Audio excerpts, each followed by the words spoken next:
দর্শক বন্ধুরা, কৃষি প্রধান দেশ হচ্ছে বাংলাদেশ। বাংলাদেশকে বলা হয় কৃষি প্রধান দেশ। কৃষি প্রধান দেশ বলার কারণ একটাই, আমাদের দেশে হলো গিয়া কৃষিকাজটা বেশি হয়। আমাদের দেশে যত আবাদি জমিন আছে, জমিনগুলোতে বেশিরভাগ জমিনিতে কি কৃষিকাজ করা হয়। এই কৃষিকাজের জন্য আমাদের দেশকে বলা হয় কি কৃষি প্রধান দেশ। তা আমাদের দেশে শীতকালে একটা সৌন্দর্য একটা ফসল আছে। আমার পাশেই দেখতে পাচ্ছেন যে আমি একটা সরিষা ক্ষেতের পাশে দাঁড়ানো আছি। সরষাগুলো কি সুন্দর ফুল ফুটে আছে। এই সরষাগুলো মূলত শীতকালে বাংলাদেশে আবাদ করা হয়, মানে চাষ করা হয়। তো এই সরষা ক্ষেতের গাছগুলা দিয়ে কি কি করা হয় আমি সংক্ষিপ্তভাবে আমি আপনাদের সামনে তুলে ধরার চেষ্টা করব।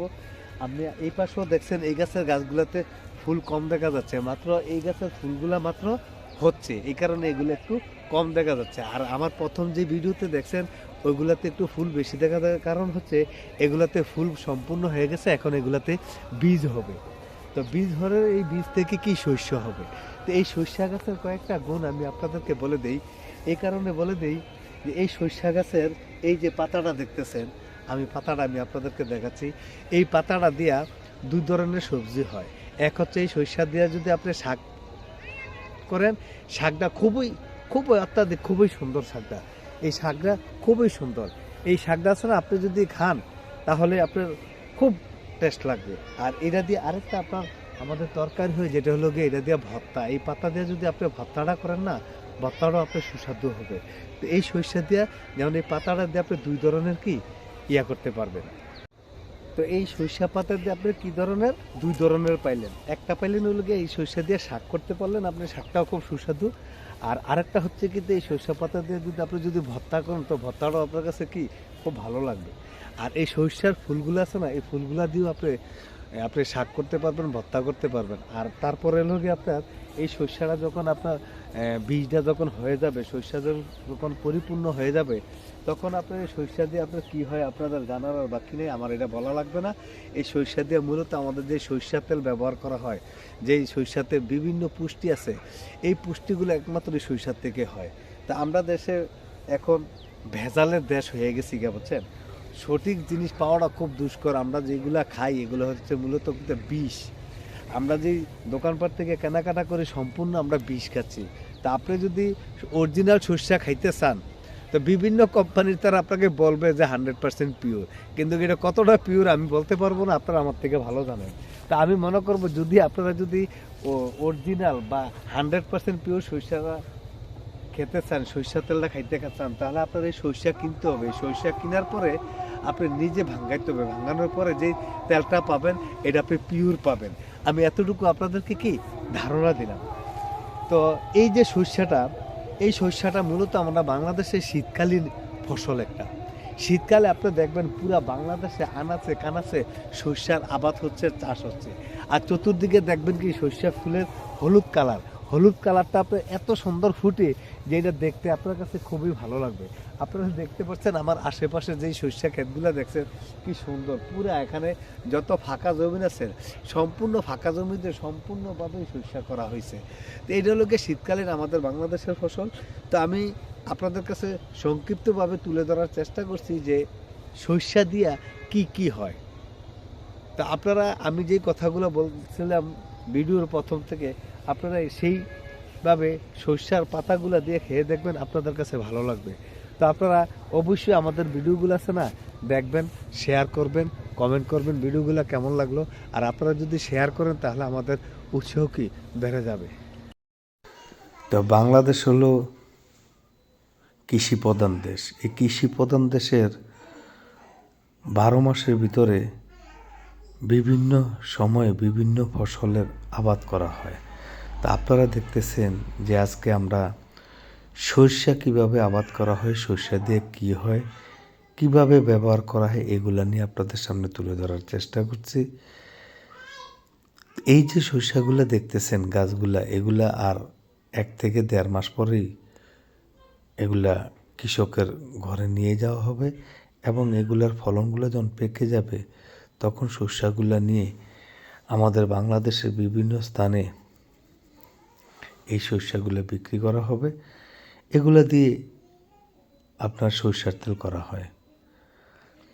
তো এখন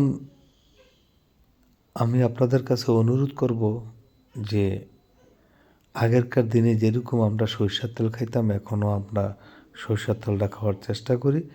এতে আমাদের শারীরিক অবস্থা উন্নতি হবে আর রোগবালাই থেকে আমরা মুক্ত পাব।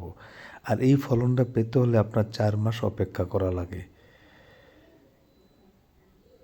আজকে যদি আপনি জিনিসটা চাষাবাদ শুরু করেন তাহলে 4 মাস লাগবে এই ফলনটা পাইতে। আমাদের দেশের 12 মাসে 3টা ফসল হয়। তারই মধ্যে শীতকালীন একটা ফসল হচ্ছে এই সরিষার। খুব সুন্দর, দেখেন গাছগুলো কি সুন্দর দেখা যাচ্ছে।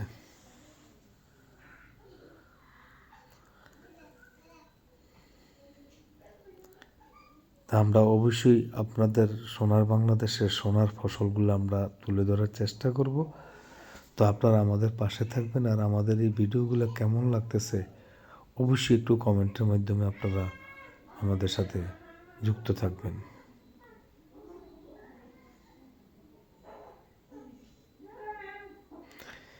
দেখুন ফুলগুলা কত সুন্দর, এই পাতাগুলা দিয়ে আপনি শাকও করতে পারবেন আবার ইয়েও করতে পারবেন। দেখেন সরিষা ক্ষেতের ভিতরে ভিডিও করার জন্য অনেক শরণার্থী এসে ভিডিও করতেছে আর কে ছবি তুলতেছে।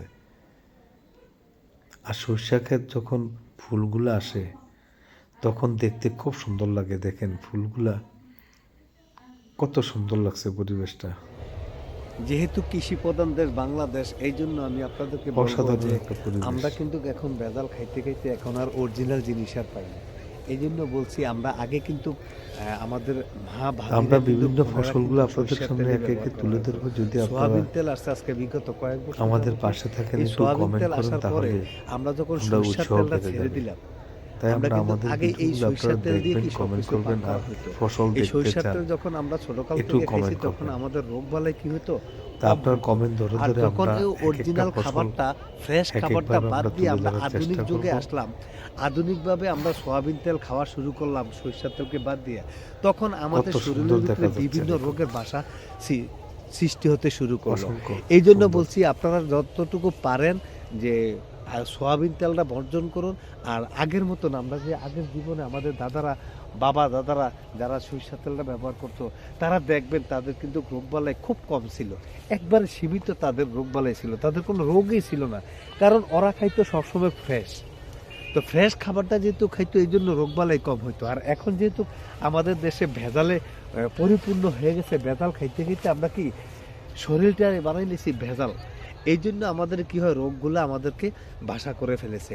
এই জন্য আমি বলবো যে যেহেতু আমাদের কৃষিপ্রধান দেশ বাংলাদেশ, আমাদের দেশে যদি আপনি আধুনিক জিনিসপাতি ব্যবহার করে যদি সঠিক নিয়মে যদি আপনি কৃষিকাজ করেন তাহলে আমাদের যে কৃষির ফলনটা খুব অত্যাধিক ভাববার ফলন হয়। এই জন্য বলবো যেহেতু সরিষার তেল শরীরের জন্য অনেক পুষ্টিকর সরিষাটা এবং শরীরের জন্য অনেক ভালো, সরিষার তেল দিয়ে সব কিছু খেলে, এই জন্য আমি আপনাদের কাছে অনুরোধ করব যে সয়াবিন তেলটা বর্জন করে আপনারা অরিজিনাল যে সরিষার তেলটা আগেকার দিনে মানুষরা ব্যবহার করতো এই সরিষার তেলটা খাওয়ার চেষ্টা করুন। আপনি এই জিনিসটা করতে পারবেন যখন যে কোনো দোকান থেকে আপনি সরিষা যদি কিনেন, সরিষা কেনার পরে সরিষাটা যদি আপনি নিজে যদি ভাঙান তাহলে আপনি একটা পিওর সরিষার তেল পাবেন। এই জন্য বলছি আপনারা এই সোয়াবিন তেলটা বর্জন করুন আর সরিষার তেলটা খাওয়ার চেষ্টা করুন। তো আশা করি রোগবালাইটা একটু আমাদের কম হবে। আর আমাদের কৃষি প্রধানের দেশের ভিতরে আমরা কৃষি প্রধান দেশ, আমরা এখন থেকে নিয়মিত ধারাবাহিকভাবে যতটুকু পারি আমাদের বাংলাদেশে যে যে জিনিসের চাষাবাদ করা হয় সেই জিনিসগুলো আমি আপনাদের সামনে তুলে ধরার চেষ্টা করব। তাই অবশ্যই আপনারা আমাদের ভিডিওগুলো দেখবেন, আমাদের চ্যানেলটা আপনারা বন্ধ করে নেবেন, তাহলে আমরা যে কৃষি প্রধান দেশের আমাদের দেশে কি কি চাষাবাদ হয় এই জিনিসগুলোকে আমাদের চ্যানেলের মাধ্যমে আপনারা জানতে পারবেন। আপনারা ভালো থাকুন, সুস্থ থাকুন আর ফ্রেশ খাবার খেতে থাকুন, তাহলে রোগমুক্ত বাংলাদেশ থাকবে। ভালো থাকুন, সুস্থ থাকুন, আল্লাহ হাফেজ।